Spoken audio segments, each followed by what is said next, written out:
নমস্কার বন্ধুরা, অ্যাস্ট্রোসোমিয়া চ্যানেলে আপনাদের সবাইকে স্বাগত জানাই।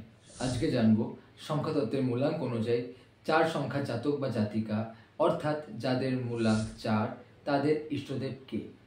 আপনারা যদি মূলাঙ্ক এখনও না জেনে থাকেন, আমার চ্যানেলে মূলাঙ্কের ক্যালকুলেশন সম্পর্কিত একটি ভিডিও দেওয়া আছে, সেখান থেকে জেনে নিতে পারেন আপনার মূলাঙ্ক কত। তো মেন টপিকে ফেরা যাক।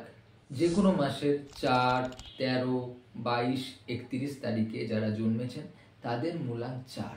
মূলাঙ্ক 4-এর ইষ্টদেব হলেন মা সরস্বতী এবং মা দুর্গা। এটা পুরোটাই আপনার ওপর, আপনি কাকে নিজের ইষ্টদেব হিসেবে মানবেন। আপনি মা সরস্বতীকেও নিজের ইষ্টদেব মানতে পারেন, মা দুর্গাকেও নিজের ইষ্টদেব মানতে পারেন, আবার একসাথে দুই দেবীকেও নিজের ইষ্টদেব হিসেবে পুজো করতে পারেন। মূলাঙ্ক 4-কে যে প্ল্যানেট রুল করে সেটা হলো রাহু।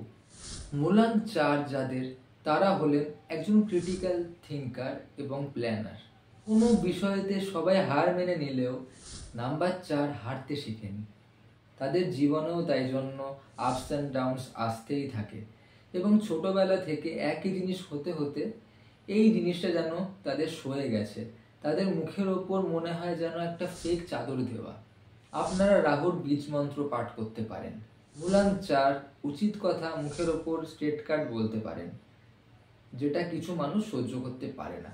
এজন্য আপনাদের বন্ধু সংখ্যাও অনেক কম থাকে। এদেরকে চট করে ঠিক বোঝা যায় না। পেশেন্স রাখুন। হ্যাঁ, অলরেডি জীবনে অনেক পেশেন্স রেখে ফেলেছেন, আমি তাও বলবো পেশেন্স রাখুন। সফলতা করা নাড়বেই। ভিডিওটি ভালো লাগলে একটা লাইক দিয়ে পাশে থাকুন।